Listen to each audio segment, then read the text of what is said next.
오늘 이제 여러분과 함께 복음에 대한 바른 자세라는 제목으로 이렇게 말씀을 전하기 원하는데요. 우리가 준비하고 또 해왔던 이웃초청 축제가 이제 다음 주일로 이렇게 다가오게 되었습니다.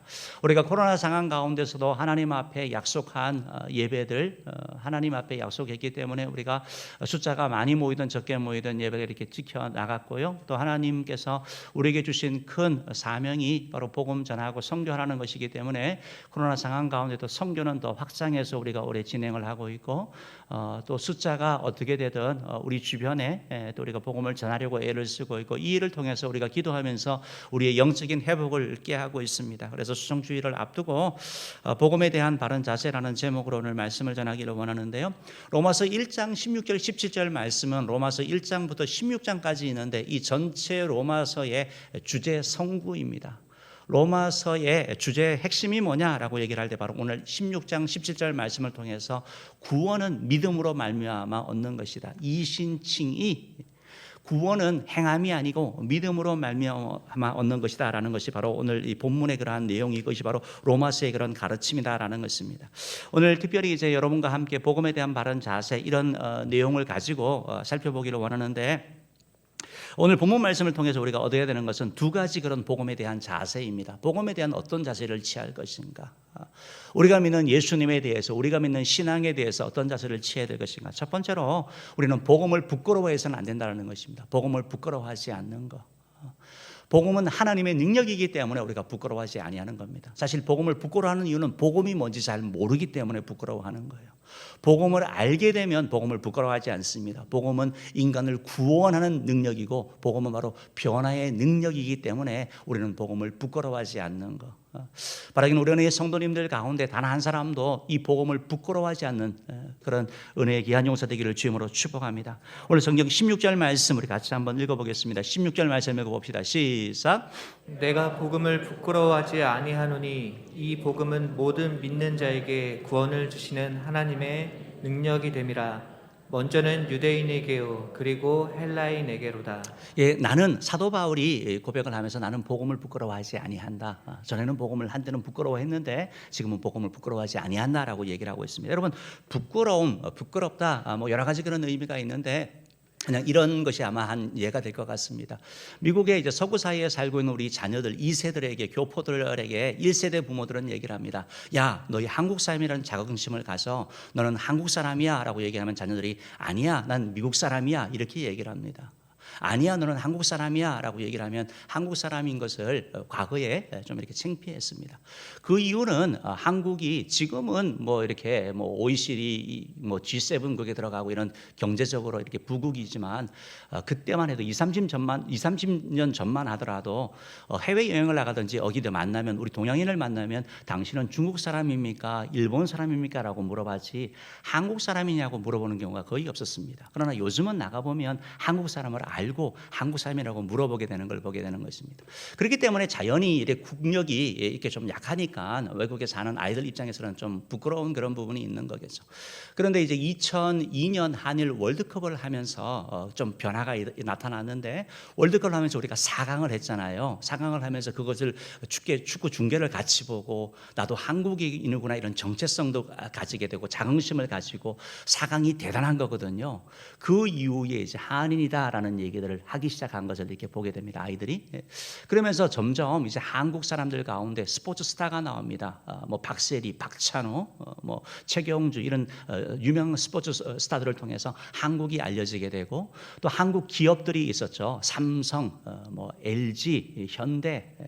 그 당시에는 뭐 위상이 약했지만 지금은 뭐 초인류 기업이 되지 않았습니까? 그러니까 그런 기업들 통해서 한국이 이렇게 알려지게 됩니다.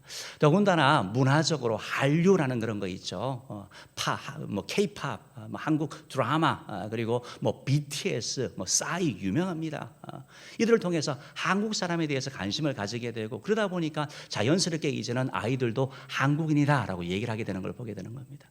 이 내용을 통해서 우리가 알게 되는 것은, 부끄러운 것은 어떻게 보면 좀 자랑하지 못할 만한 그런 내용들, 좀 드러내지 못할 것, 그런 것들이 자기 기대보다 좀 못 미치는 것을 부끄러워하는 걸 알 수 있고, 자랑하는 것은 자랑한다라는 것은 뭔가 좀 내놓고 싶은 거, 사람들에게 인정을 받는 것인 것을 우리가 알게 되는 것입니다. 코로나 상황을 겪으면서 저도 목사로서 이렇게 조금 부끄러운 그러한 것들이 사실은 좀 몇 차례 있었는데, 코로나 상황을 이렇게 겪으면서 코로나가 이렇게 확산되어져 가는 가운데 이제 뭐 일부 어떤 뭐 교회에서 코로나 방지를 위해서 뭐 분무기로 소금물을 해서 이렇게 뿌렸다, 그런 기사를 보셨을 것입니다. 그걸 보면서 좀 창피하다, 사실은 그런 생각을 들었거든요. 물론 이제 의도는 그걸 방역하기 위한 거였는데 좀 너무 무지하다라고 저는 개인적으로 그렇게 생각을 했고, 좀 창피하다 생각을 했고요. 또한 코로나 상황을 이렇게 겪으면서 이제 어떤 목사님 가운데 이제 일부가 이분이 목회자인지 아니면 정치인인지 모르는 그런 좀 정치적인 그런 행동을 이렇게 하시고 막 집회를 이끌고 그런 걸 보면서 좀 창피하다, 사실은 그런 생각을 제가 조금 했습니다. 그리고 최근에는 이제 그 석가탄신일을 맞이하여서 아마 그러지는 않았던 것 같은데, 이번에는 보니까 어떤 뭐 유명한 절 앞에서 개신교인들이 모여서 찬양하면서 그걸 방해했다. 그러니까 한마디로 말해서 좀 몰상식하다, 이런 것들이거든요. 그런 내용 보면서 꼭 그렇게 해야 되나? 우리가 그들을 위해서, 구원을 위해서 기도는 하지만 그 앞에 가서 그렇게 하는 것이 좀 상식적으로 맞지 않다, 그런 생각을 하면서 조금 부끄럽다라고 이런 생각을 했었습니다. 아마 우리들도 이제 신앙생활을 해나가면서 믿음의 일 가면서, 특별히 요즘 이 코로나 상황을 겪으면서 이제 아이들이나 청소년들, 뭐 특별히 청년들 같은 경우는 교회에 다닌다, 예수 믿는다라고 드러내는 것이 조금 부끄러울 수도 있고 창피할 수도 있겠다, 그런 생각을 하게 됩니다. 오늘 이 본문을 기록한 사도 바울 같은 경우도 사도 바울 당시에 이 복음을 전하는데, 복음 전하는 것이 부끄러울 수 있습니다. 왜 부끄러울 수 있냐면 가만히 한번 생각해 보십시오. 사도 바울이 복음을 전할 때 그 당시의 주류는 유대교입니다. 주류 종교가 유대교라고요. 유대교 가운데 나사렛 예수에 대한 얘기를 하게 되는 것입니다. 권력을 가진 사람들, 힘 있는 사람들, 뭔가 잘 나가는 사람들은 다 유대인인 거예요. 그런데 그 가운데 이 기독교를 전한다라는 거, 어떻게 보면 좀 부끄러울 수가 있는 것이죠. 또한 그들이 전해야 되는 복음은 바로 예수 그리스도인데, 예수님인데, 예수님에 대해서 사람들이 잘 모를 때 예수님 그 내용이 이렇게 좀 뭐 화려하지 않다라는 거예요. 여러분, 예수님의 출신지가 도시가 아닙니다. 뭐 대도시가 아니라 갈릴리 나사렛 촌구석, 흔히 얘기하는, 아니 저 촌에 누가 태어날 수 있을까 하는 그곳에 태어났다라고 얘기를 하는 거죠. 사람들이 무시하는 그런 지역의 출신이고, 또한 예수님의 뭐 부모의 어떤 직업이 화려한 것도 아닙니다. 목수입니다. 목수. 그리고 예수님도 목수의 역할을 감당한 거 우리가 알고 있는 거죠. 뭔가 좀 왕이라든지 뭔가 좀 빼어난 거 하면 좋겠는데 그냥 목수라는 그런 거 우리가 알 수 있겠고, 또한 예수님의 삶, 뭐 목수라도 엄청난 부자면 모르겠는데 가난한 삶을 살게 되는 걸 알게 되거든요. 가난하게 이렇게 삶을 사는 거 알게 되고, 더군다나 예수님의 그 삶 가운데 예수님의 출생과 관련되어서는 루머가 끊이지 않았습니다. 왜냐하면 마리아와 요셉이 결혼하고 나서 정식으로 합치지기 전에 바로 이 예수님이 잉태되었기 때문에 이게 도대체 누구 아이냐, 이런 루머가 있는 거죠. 이런 내용들을 가지고 있는 거. 그렇기 때문에 이걸 갖고 전한다라는 거, 어떻게 보면 모르면 부끄러울 수 있는 그런 내용인 것입니다. 여러분, 더군다나 기독교의 복음의 내용이 뭡니까? 뭘 전합니까? 그 예수님에 대해서 전하는데, 예수님이 십자가에 죽으시고 부활하신 것을 전하는 거거든요. 다시 살아나셨다는 걸 전하는 거예요. 근데 이성적이지 않는 거죠. 그리고 그분이 40일 동안 이 땅 가운데 계시다가 하늘로 승천하셨다. 그리고 다시 심판주로 오신다는 것을 전해야 되는 거예요. 예수님이 그냥 훌륭한 위인이다, 다른 4대 성인처럼 빼어난 인물이다라고 전하면 좋겠는데, 우리가 전해야 되는 복음은 뭐냐면 예수님은 하나님의 아들이시다는 걸 전해야 되는 거예요. 그분은 온전한 사람이고 온전한 하나님인 것을 전해야 되는 거예요. 그러니까 이성적인 것도 맞지 않는 것입니다. 더군다나 당시에 모든 종교는요 행위를 강조합니다. 여러분이 구원을 받으려면 나쁜 짓을 이만큼 했으면 착한 일을 많이 해가지고 그거를 상쇄하고, 그래야 착한 일이 더 많으면 구원을 받든지 뭔가 하게 된다고 얘기를 합니다. 다 행함에 대한 강조가 있습니다. 그런데 기독교는 뭐라고 얘기를 합니까? 당시에 사람들이 생각하는 상식적인 이성 그런 기준에 맞지 않게 예수님을 믿으면 된다고 얘기를 하고 있는 거예요. 예수를 믿으면 죄 사함을 받고 천국 간다라고 얘기를 하고 있는 겁니다. 이 복음을 전해야 되니까 여러분 이 복음의 내용을 모르는 사람들, 이 복음의 그 신비를 깨닫지 못하는 사람의 입장에서 복음을 전하는 것은 부끄러울 수밖에 없는 것이죠. 여러분 사실 복음을 부끄러워하는 이유는 복음을 몰라서 그러는 것이거든요. 이런 얘기가 있습니다. 아프리카에 이제 어떤 아이들이 옛날 아프리카 사람들이 옛날에 뭐 보석이나 다이아 이런 것들이 있을 때 그냥 빛나는 돌이라고 생각을 했거든요. 그걸 갖고 놀았다고요. 그런데 그 보석의 가치를 아는 사람이 가서 보니까 이거 돌멩이가 아닌 거예요. 보석인 거예요. 다이아인 거예요. 그러니까 먹을 걸 주고 그것을 바꾸는 거죠. 여러분 예수 그리스도의 가치를 모를 때 그분이 바로 하나님이시고 우리의 구원자시고 그분이 바로 우리의 생명인 걸 모를 때는 그 사실이 부끄러운데 이 사실을 알게 되면 왜 예수님이 사람이면서 하나님이 되셔야 되는지 왜 이 땅 가운데 낮은 모습으로 와야 되는지 알게 될 때 우리의 자세는 달라진다라는 것입니다. 오늘 성경은 우리에게 말씀하고 있죠. 왜 사도 바울이 아까 복음을 부끄러워하지 아니하느냐. 오늘 16절 말씀에서 그것은 바로 복음은 바로 하나님의 능력이다라고 얘기를 하고 있는 겁니다. 무슨 능력이냐면 구원의 능력이라고 말하고 있는 거예요. 다시 말해서 이 복음은요 모든 사람에게 미치는 능력인데 일부의 사람, 빼어난 사람, 돈 가진 사람, 똑똑한 사람 뭐 그런 사람에게뿐만 아니고 믿는 모든 사람들에게 미치는 하나님의 의다. 아무 조건이 필요 없는 거예요. 나의 출신 배경이 상관이 없습니다. 지역도 상관이 없습니다. 단 예수를 믿기만 하면 구원하는 능력이라고 하니까 이 능력이 보통 능력이 아닌 거죠. 여러분 아무리 명의라고 하더라도 빼어난 의사라고 하더라도 고칠 수 있는 병이 있고 못 고치는 병이 있거든요. 자기 전문 분야가 있거든요. 그런데 복음은 뭐냐면 모든 사람, 그 사람이 어떤 문제든지 어떤 고통이든지 어떤 상황에 있든지 오면 구원하여 주는 능력. 그러니까 이 복음을 아는 사람은 복음을 알게 되면 부끄러워하지 않게 되는 것이죠. 여러분 복음은 특별히 우리가 구원이라고 말하는데 이 구원은 죄에 매여 살아가는 사람을 구원하는 능력을 얘기를 하는 거예요. 죄에 빠진 사람을 건져내서 새로운 길을 가게 하는 바로 죄 용서의 복음을 얘기를 하는 겁니다. 우리 영혼의 구원을 얘기를 하는 것입니다. 사실 우리 인간의 실상이 우리 인간의 존재가 어떠냐면 우리 인간은 결국은 죄인이잖아요. 죄인이고 결국 우리는 죄 때문에 죽게 되고 그리고 지옥 가게 되는데 이 예수를 믿음으로 말미암아 십자가에 달리신 예수님을 믿음으로 말미암아 죄 용서를 받고 그리하여 하나님 계시는 천국에 가게 되는 것, 이게 바로 복음이 우리에게 선포하는 그런 내용이라는 것입니다. 사랑하는 은혜의 성도 여러분, 이 복음이 전하여지는데 첫째는 유대인이요 그리고 헬라인이라고 말하는 말씀은 복음은 유대인이나 헬라인을 가리지 않는다라는 거예요. 로마서를 보면 복음이 유대인부터 시작이 되죠. 그런데 유대인부터 시작이 되어서 헬라인, 유대인, 비유대인들, 유대인이 아닌 모든 사람에게 복음이 전하여지고 그리고 다시 이 복음이 완악한 믿지 않는 이 유대인들에게 다시 돌아가게 되는 것을 보게 되는 것입니다. 복음은 계속해서 전파되어지고 선포되어져 가는 것을 보게 되는 거죠.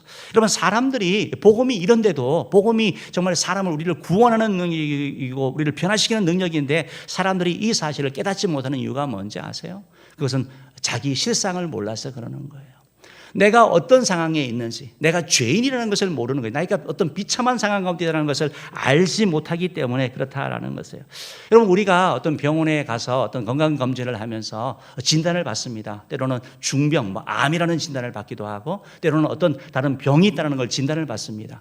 진단받기 전에는 몰랐습니다. 근데 받고 나면 알게 되는 겁니다. 받고 나면 삶이 달라지는 거죠. 사람들이 복음에 대해서 영혼군에 대해서 관심이 없는 이유가 자기가 죄인인 것을 모르기 때문에 여기에 대해서 관심이 없기 때문에 그렇다라는 거예요. 여러분 더군다나 죄인에게 임할 바로 미래의 그러한 고통들, 하나님의 진노, 하나님의 심판, 지옥에 대해서 모르기 때문에 사람들은 영혼 구원에 대해서 관심이 없는 거예요. 여러분 지금 코로나 때문에 우리가 이런 상황들을 보내고 있는데 이 땅에서 살기 위해서 이렇게 애를 쓰고 있는데 여러분 하나님의 말씀대로 영혼은 지옥에 가는 것이 정말 진리고 또 그 사실을 사람들이 알게 되고 그 사실을 받아들이게 된다면 그들의 삶은 달라질 수밖에 없는 것이죠. 여러분, 사람들이 복음에 대해서, 영혼 구원에 대해서 관심이 없는 이유는 하나님의 사랑을 모르기 때문에 그러는 거죠. 하나님이 이걸 위해서 어떤 희생을 치렀는지, 바로 예수 그리스도의 십자가의 죽으심으로 말미암아 우리에게 주셨다는 사실에 대해서 사람들이 모르기 때문에 복음에 대하여 반응하지 않는 것입니다. 오늘 성경은 우리가 복음을 대하는 우리의 태도는 복음을 부끄러워하지 않는 것이다 라고 말씀하고 있습니다. 왜냐하면 복음은 하나님의 능력인데 바로 구원의 능력이다, 바로 변화의 능력이다라고 우리에게 말씀해 주고 있다라는 것입니다. 사랑하는 성도 여러분, 복음이 우리 가운데 전하여지면 우리의 영혼의 구원이 일어납니다. 우리는 하나님의 자녀가 되고 천국 가게 됩니다. 죄 용서를 받게 됩니다. 여기서 끝나는 것이 아니고 이 복음이 전하여질 때 우리 육신의 회복이 일어난다는 겁니다. 치유의 역사가 일어나는 것입니다. 예수님의 구원은 영혼의 구원에 그치는 것이 아니라 질병에서 대한 구원, 그리고 어려움과 곤란 가운데서의 구원까지 나아가는 것이고, 더 나아가서 우리의 존재의 변화가 일어난다는 거예요. 여러분, 복음이 우리 가운데 들어오게 되면 변화가 일어납니다. 그 변화는 때로는 즉각적으로 바로 내가 복음을 믿음으로 말미암아, 예수를 믿음으로 말미암아 내 삶 가운데 바로 변화가 나타나기도 하고, 어떤 변화는 서서히 점진적인 변화가 일어나는 것입니다. 여러분, 사람이 잘 바뀔까요? 안 바뀔까요? 사람은 잘 바뀌지 않습니다. 그런데 사람을 변화시키는 능력이 뭐냐면 복음입니다. 예수님입니다. 예수님을 믿고 그분을 의지하고 그분을 따라가는 사람은 바뀌게 되는 거예요. 말이 바뀌게 되고, 행동이 바뀌게 되고, 가치관이 바뀌게 되고, 그의 삶의 기준이 바뀌게 되는 거, 사람이 바뀌게 되는 거, 자기 자신만 알던 사람에서 다른 사람을 볼 수 있는 배려하는 사람으로 바뀌게 되는 거, 그것이 바로 복음의 능력인 것을 우리가 알게 되는 것입니다. 성경에 보면 삭개오라는 그런 사람이 있습니다. 삭개오는 돈을 추구했던 사람이죠. 세리장이고 돈을 이렇게 물고 모았던 사람인데, 왜 그가 그렇게 돈을 추구했을까요? 왜 그렇게 성공을 갈망했을까요? 그에게는 열등감이 있는 거죠. 열등감이 있는, 상처가 있는 거죠. 키가 작다라는 거. 어쨌든 그의 아무것도 아닌데 사실은 그러한 어떤 열등감, 낮은 자존감, 이런 것들이 있었는데, 그가 예수님을 만나고 나서 그가 자유하게 되는 걸 보게 되는 겁니다. 여러분, 예수님은 우리의 그러한 존재의 그런 변화까지 이루는 걸 보게 되는 거죠. 사마리아 여인 얘기도 나오죠. 사마리아 여인도 이 남자 저 남자 다 취해보지만 결국은 만족하지 못하는 거죠. 아마 오늘날 상담을 하시든지 정신과 이런 의사에서 얘기하면 아마 이 여인을 향해서 당신은 성중독이라고 얘기를 할 것입니다. 한 사람으로 만족하지 못하는 그 여인을 보는 것이죠. 그런데 이 여인도 예수님을 만남으로 말미암아 자유케 되는 것, 그 중독으로부터 벗어나게 되는 걸 보게 되는 것입니다. 이 땅을 살아가는 대부분의 사람들이, 오늘날 이 땅을 살아가면서 대부분의 사람들이 중독 현상을 보이고 있습니다. 특별히 우리 자녀들이 스마트폰에 의해서 중독된 것을 보게 되는 것입니다. 게임 중독, 게임 중독. 최근에는 뉴스를 보니까 아이들이 마약에까지 중독이 된다. 이제 마약까지 중독이 되고, 우리가 흔히 아는 술, 담배, 도박, 이것은 그냥 만연해져 있고요. 어떻게 그로부터 벗어날 수 있느냐라는 거예요. 어떻게부터 그 공허함을 채울 수 있느냐라는 거죠. 그것이 바로 복음이라는 것이죠. 사랑하는 성도 여러분, 우리가 기억해야 될 것은 복음은 하나님의 능력인 걸 믿으시기를 바랍니다. 바로 구원의 능력, 변화의 능력이기 때문에 이 복음을 부끄러워하지 않는 것, 이것이 바로 우리가 가져야 될 자세라는 것입니다. 여러분, 복음이 만약에 지어낸 것이라고 한다면, 사람들이 만든 것이라고 한다면, 복음은 그냥 예루살렘에서 그냥 끝나버렸을 것입니다. 그런데 이 복음이 바로 하나님의 능력이기 때문에 유대와 예루살렘과 온 유대와 사마리아와 땅끝까지 이르러, 즉 지금 온 세계까지 이 복음이 전하여지는 것. 여러분, 이 사실만 보더라도 말도 안 되는, 어떻게 보면 그 내용이 전하여지고 사람이 변하여지고 회심이 일어나고, 이런 것은 바로 이 복음이 바로 하나님의 능력이라는 것입니다. 사랑하는 성도 여러분, 이 복음에 대하여 우리가 부끄러워하는 것은 복음을 알지 못하기 때문인데, 복음을 알 때 우리는 부끄러워하지 아니하고 오히려 자랑하게 되는 것이죠. 이런 이야기가 있습니다. 화상을 입은 어머니와 한 아이가 있었는데, 이 아이가 어머니를 사랑했는데 이제 아이가 사춘기가 되면서 눈을 뜨게 되는 거예요. 엄마 얼굴이 좀 이상하다는 것을 보게 되는 것이죠. 엄마의 모습이 다른 걸 보게 되는 거죠. 그리고 엄마에게 엄마 왜 그런 모습을 가졌어라고 질문을 하지만 엄마가 답하지 않습니다. 아이가 점점 커가면서 자기 친구들, 부모님과 친구과 자기 자신을 비교하기 시작하는 것입니다. 그러면서 이제 탈선을 하기 시작하는 거죠. 비행을 저지르다가 결국은 가출도 하고 여러 가지 일을 저지르는 것입니다. 그러다가 결국은 어머니의 화상 입게 된 얘기를 듣게 되는 거죠. 그 아이가 첫 돌이 되었을 때 집에 큰 불이 일어나서 그 자기를 구하기 위해서 어머니가 불 속에 들어가고 자기를 건지기 위해서 찾고 헤매다가 그런 흉측한 일그러진 그런 모습과 피부를 갖게 되었다라는 거. 어머니가 그 화재 현장 때문에 전신 3도의 화상을 입었다라는 거. 그 사실을 알고 나니까 이 아이는 어머니가 더 이상 부끄럽지 않는 겁니다. 사랑하는 성도 여러분, 예수 그리스도의 이 땅에 오심, 이 땅에 낮아지심, 가난하게 되심, 그것이 부끄러운 것이 아니고 성경은 그것은 바로 저와 여러분을 위한 것이라고 말씀하고 있습니다. 예수님이 가난케 되시면 우리를 부욕케 하기 위함이요, 예수님이 채찍에 맞으신 것은 바로 우리를 건강케 하기 위하심이고, 예수님이 십자가에 달리시면 우리를 바로 구원케 하기 위하신 것이고, 예수님이 징계를 받으신 것은 바로 우리를 평화롭게 하기 위하여라고 성경은 말씀하고 있다는 것입니다. 예수님은 바로 저와 여러분을 죄와 저주로부터 구원하기 위해 오셨다는 이 사실, 이 복음 사실을 여러분 믿으심으로 말미암아 복음을 부끄러워하지 아니하는 저와 여러분 되기를 주님으로 축복합니다. 두 번째로 복음에 대한 바른 자세, 우리의 자세 두 번째는 바로 복음을 자랑하는 전도자가 되는 것입니다. 따라합시다. 복음을 자랑하는 전도자가 됩니다. 자랑하는 전도자가 되어야 합니다. 그럼 복음을 그냥 단순히 부끄러워하는 이런 차원에서 머무는 것이 아니라 복음이 무엇인지 알게 되고 복음의 감격을 가진 자는 복음을 전하는 자, 복음을 드러내는 통로가 되려고 하는 겁니다. 복음 전파의 도구가 되려고 하는 것. 이게 바로 복음을 깨달은 사람, 복음을 살아가는 사람의 삶의 자세라는 것입니다. 여러분, 내가 어떻게 구원받았고 내가 어떻게 죄용산 받았는지 알기 때문에 우리가 이 일을 하는 것이죠.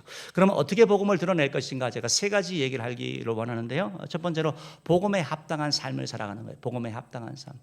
복음에 맞는 그런 선한 삶을 사는 것입니다. 하나님 자녀다운 삶을 살아가는 거예요.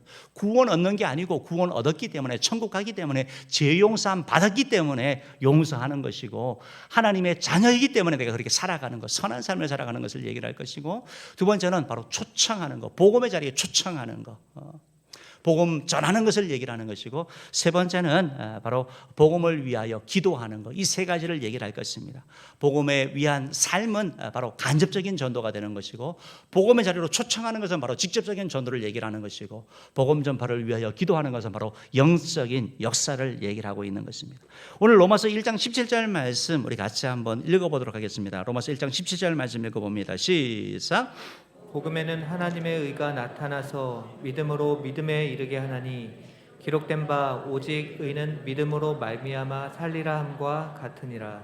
17절 말씀이 조금 이렇게 어려울 수 있습니다. 그래서 잘 이렇게 보시면서 하시면 되겠는데요. 하나님의 의가 무엇이냐? 그다음에 뒤에 나타나는 믿음으로 믿음에 이르게 한다. 믿음은 다 물질 명사가 아니라 추상 명사잖아요. 그러니까 뭐 믿음으로 구원이 이른다 하면 조금 더 쉬울 것 같은데 그 동일한 이런 동의의 그런 반복이기 때문에 이것이 어떤 것인가에 대한 좀 해석의 그런 다양한 그런 견해가 있는데요. 좀 같이 살펴보기를 원합니다. 여러분, 복음에는 하나님의 의가 나타난다. 하나님의 의가 나타났다. 이제 두 가지 해석이 가능한데 바로 하나님의 공의로운 성품을 얘기를 합니다. 복음에는 하나님의 의로운 성품이 나타나는 거예요. 사랑의 성품이 그 가운데 있다라는 거예요. 또 하나는 바로 하나님의 의, 바로 예수 그리스도를 얘기를 하는 겁니다. 복음은 바로 예수 그리스도죠.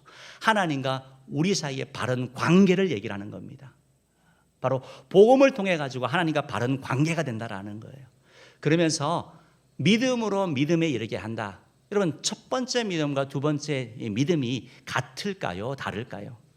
여러분 어떻게 생각하세요? 두 가지 견해가 다 있습니다.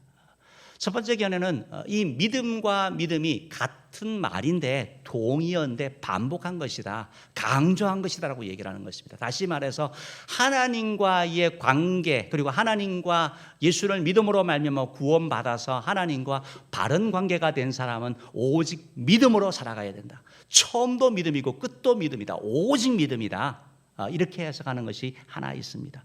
또 하나의 해석은 첫 번째 믿음과 두 번째 믿음이 다르다라고 보는 것입니다. 첫 번째 믿음은 바로 하나님이 우리에게 주시는 구원의 믿음을 주셔야지 우리가 예수를 믿지 않습니까? 바로 그 하나님이 주시는 믿음이고, 두 번째 믿음은 우리가 행하는 그러한 믿음, 순종의 믿음이다라고 얘기를 하는 것입니다. 예수를 믿음으로 말미암아 우리에게 구원이 주어졌는데, 이제 예수님의 가르침에 따라서 그분의 삶을 따라서 살아가는 것, 교훈을 따라서 살아가는 바로 그것이 믿음이죠.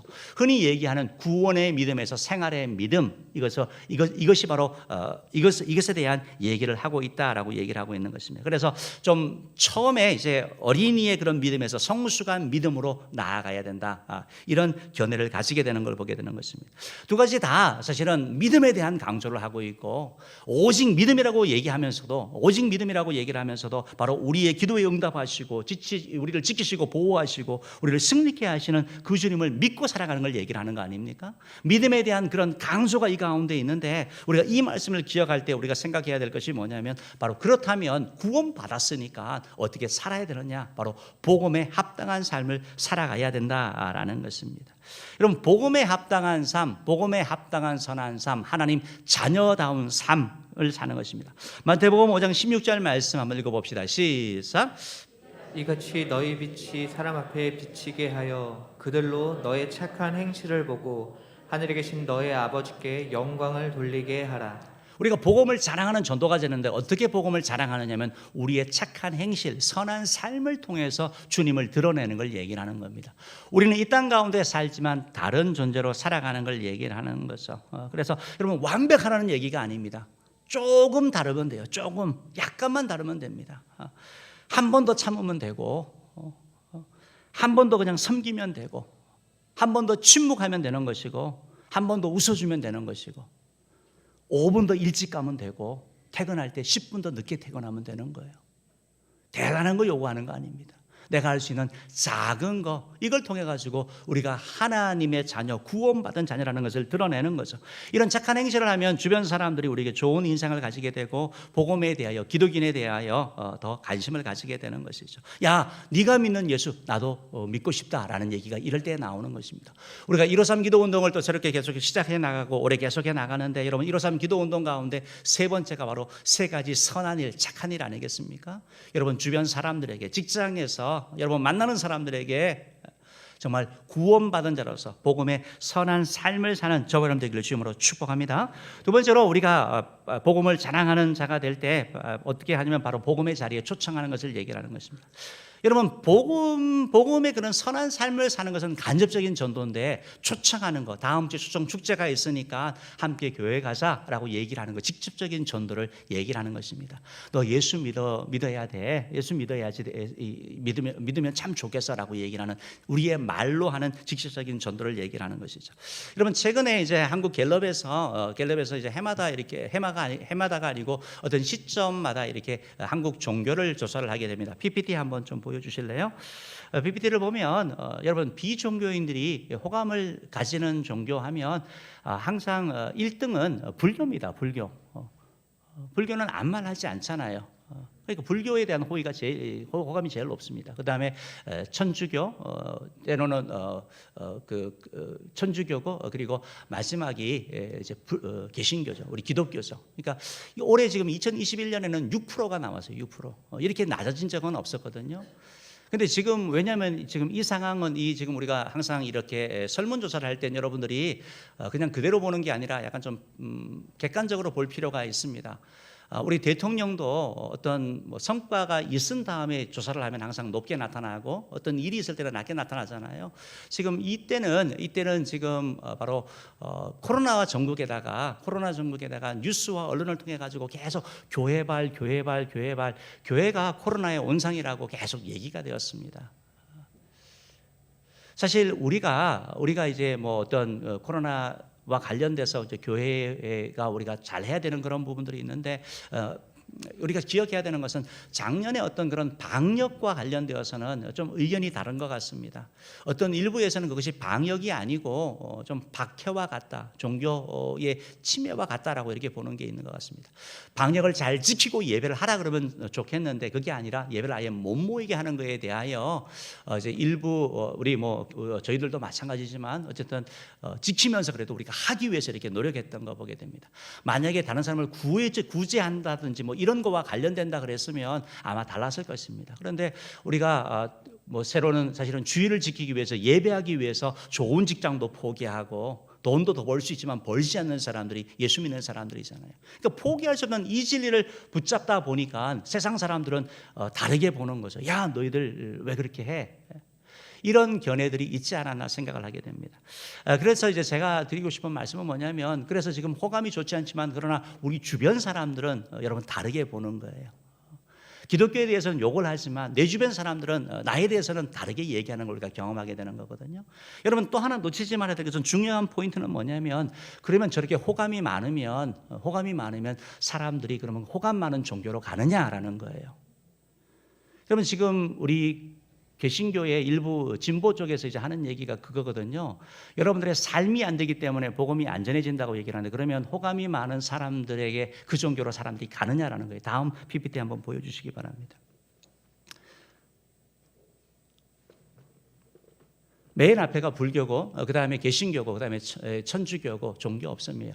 지금 2021년에는 코로나 상황을 겪으면서 교회든 절이든 성당이든 다 많은 사람이 떠났다라는 거예요.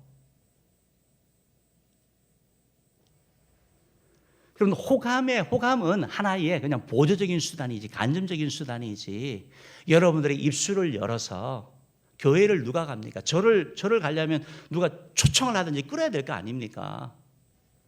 여러분 우리가 복음을 자랑하는 전도자가 되는 거 바로 복음 자리에 초청하는 거예요. 초청하는 거.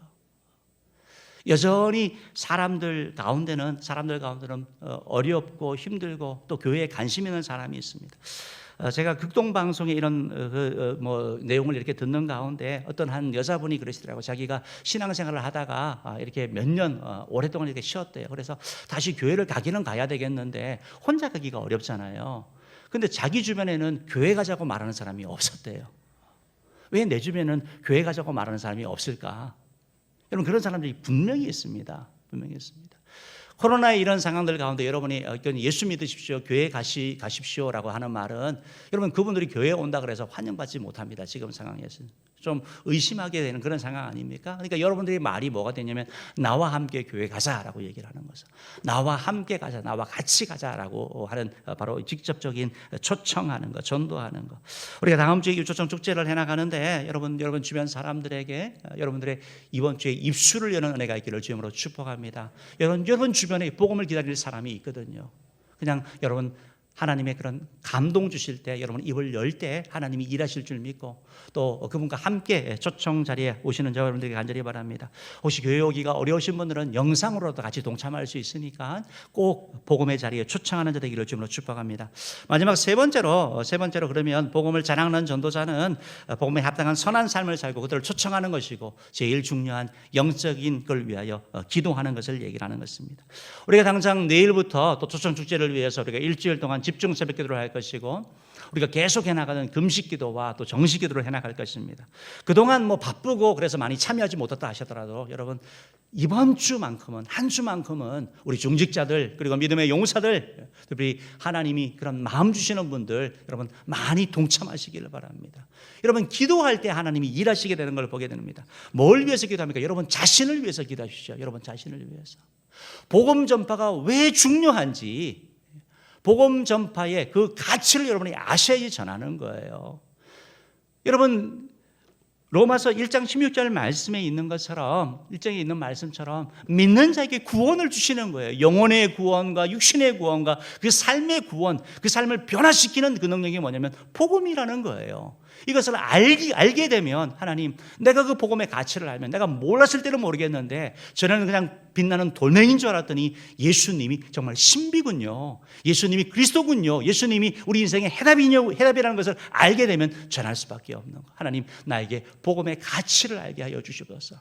내 마음에 하나님 복음에 대하여 부담감이 있습니다. 내가 사람들에게 말할 때 혹시 사람들이 내가 모르는 거 물어볼까 봐, 내가 무슨 그 사람하고 괜히 언쟁하지 않을까 봐. 여러분, 복음은 언쟁해서 되지 않습니다. 논리적으로 설득한다 하더라도 사람은 그 말 듣지 않습니다. 저도 많이 해봤거든요. 다 듣는 거 아니에요. 자기 듣고 싶은 것만 듣고 계속 언쟁만 되더라고요. 정말 필요한 것은 안드레가 베드로를 예수님께 데려갔던 것처럼 함께 가자 하는 거. 그 말이라는 것입니다. 여러분, 우리가 그 사람을 결신할 수 없습니다. 그리고 전도는 많은 경우 교회에 온 분들 물어보니까 한 번 복음 듣고 왔다는 사람 없어요. 주변에서 계속 예수 믿어라 기도한다 그런 말 거쳤다가 어느 순간 하나님이 일하시는 거죠. 내가 그렇게 쓰임 받는 거죠. 여러분들이 벽돌 놓는 것처럼 한 사람 한 사람이 다 동참한다는 사실을 여러분 기억하시고, 거절하고 한다 하더라도 부담감 없게 하여 주시옵소서. 하나님, 나에게 복음에 대한 부담감이 없어지게 하여 주시고, 하나님, 내가 복음의 가치를 아는 자, 복음의 중요성을 아는 자 되게 해달라고 여러분 기도하시기를 바랍니다. 또한 우리가 기도해야 될 것이 바로 제일 중요한 전도 대상자들을 위해서 기도해야 되죠. 고린도후서 4장 4절을 말씀 읽어봅시다. 시작. 그 중에 이 세상의 신이 믿지 아니하는 자들의 마음을 혼미하게 하여 그리스도의 영광의 복음의 광채가 비치지 못하게 함이니 그리스도는 하나님의 형상이니라. 여러분, 이 말씀이 무슨 말이에요? 우리가 이상하게 초청 축제를 앞두고 전도하고 기도하고 분명히 오기로 했잖아요. 다른 약속은 철저같이 지키잖아요. 근데 교회에 온다는 약속만 계속 안 되는 걸 보게 되는 거예요. 그 사람이 나쁜 거 아니거든요. 정말 좋은 사람이거든요. 근데 안 되는 거예요. 성경은 뭐라고 말하냐면, 여러분들이 그 사람에게 화가 내고 될 문제가 아니고 이 세상 신이 믿지 않는 자들의 마음을 혼미케 한다라는 거예요. 우리가 뭘 기도해야 되냐면, 하나님, 우리 전도 대상자들에게 악한 사단의 역사가 하나님 그들의 유혹이 있을 것이고 방해가 있을 것인데 그것을 이기고 복음의 자리에 오게 하시고 마음이 혼미케 되는 거예요. 다른 게 빠져 있는 겁니다. 여러분, 예배 드리면서도 그런 거 있잖아요. 계속 다른 거에 관심이 가 있지 않습니까? 하나님, 마음이 열려서 복음에 집중하게 해달라고, 그래서 구원받게 해달라고 기도하는 거죠.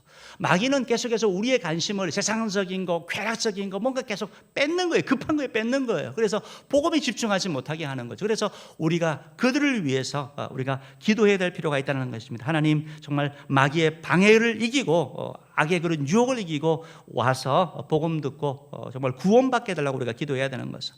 또 하나 여러분이 기도하실 것이 있습니다. 바로 저를 위해서 기도하는 건데요. 에베소서 6장 19절 말씀 한번 읽어봅니다. 시작. 또 나를 위하여 구할 것은 내게 말씀을 주사 나로 입을 열어 복음의 비밀을 담대히 알리게 하옵소서 할 것이니. 예. 저를 위해서 여러분이 기도하실 것인데, 하나님, 우리 목사님에게 하나님의 말씀을 주옵소서. 사람이 아닌 하나님의 말씀을 달라고 여러분 기도해 주셔야 될 것이고, 하나님, 목사님이 하나님의 온전한 도구 되게 해달라고, 통로 되게 해달라고, 담대히 주의 복음을 선포하는 하나님의 영광을 드러내는 정말 복음의 빛의 그 광채가 비치게 하는 그런 통로 되게 해달라고 여러분이 기도해 주셔야 되는 거예요. 여러분, 여러분의 기도가 없이는 이 일이 불가능한 것을 늘 경험하게 되는 것입니다. 사랑하는 은혜의 성도 여러분, 어떤 무신론자가 이런 편지를 보냈습니다. 복음을 받고 이제는 주님만 생각하는 사람입니다 라고 자기 자신을 소개하는 거예요. 그 전까지는 무신론자였고 교회를 욕하고 무시하고 우상 숭배를 열심히 했던 그런 사회였는데, 그러다 보니까 그 삶 가운데 궁핍함과 좌절, 분노 막 이런 것들이 그 삶 가운데 있었는데, 복음을 알고 나니까, 예수님을 믿고 나니까 인생이 바뀌었다라는 것입니다. 사랑하는 은혜의 성도 여러분, 오늘 주님께서 저와 여러분에게 말씀하고 계시는 것이죠. 너희는 온 천에 다니며 만민에게 복음을 전파하라고 말씀하고 있습니다. 이 사명이 저와 여러분에게 주어진 줄 믿으시기를 바랍니다. 바라기는 복음에 대하여 하나님 복음을 부끄러워하지 아니하고 복음을 바로 아는 그리고 복음을 체험하는 우리들 되게 해달라고 기도하시기를 바라고, 하나님 내가 복음을 자랑하는 자 되게 하옵소서. 복음 대신 예수 그리스도를 드러내는 자 되게 해달라고 이렇게 기도하며 나가기를 원합니다. 특별히 이번 한 주 여러분들 한 사람 한 사람 모두가 주님 앞에 귀하게 쓰임 받기를 간절히 원합니다. 기도하도록 하겠습니다.